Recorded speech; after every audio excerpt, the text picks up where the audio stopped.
تازه او نوې خبر د راشد خان یو ځل بیا په شاهد افریدي باندې غږ دا چې شاهد افریدي ته یې څه ویلي دي دا هر سره په دغه ویډیو کې وګورئ ګرانو مینوالو السلام علیکم. شاهد افریدي چې د مارچ په لومړۍ نیټه 1980 کال کې د خیبر پښتونخوا په خیبر ایجنسۍ کې زیږېدلی دی نن د 40 کالو شو.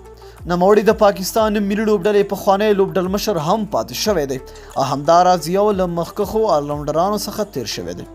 د یادولو دا چې د افغانستان ملي لوبډلې مخکښ وروتو پاچونکی راشد خان هغې ته د هغې د لور وړاندیز کړی یعنې هغې ته یې نوم خوښ کړی چې په هغې باندې شاهد افریدي هیڅ غبرګون ونه ښود.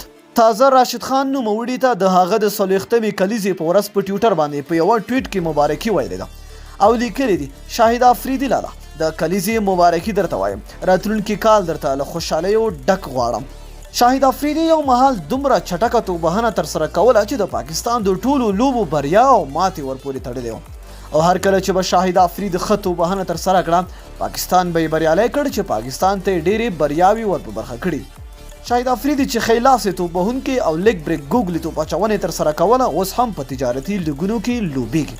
شاهد افریدي د پاکستان لپاره 28 ټیسټ 398 یو ورځنۍ او 99 شل ورځې لوبې ترسره کړي چې په درې واړه فارمیټونو کې نوموړي 1196 منډې ترلاسه کړي دي او همداراز 541 لوبغاړي یې سوځولي دي. نو دوستانو تاسو د راشد خان دغې څرګندونې ته په کوم نظر ګورئ چې همیشه د شاهد افریدي باندې غږونه کوي؟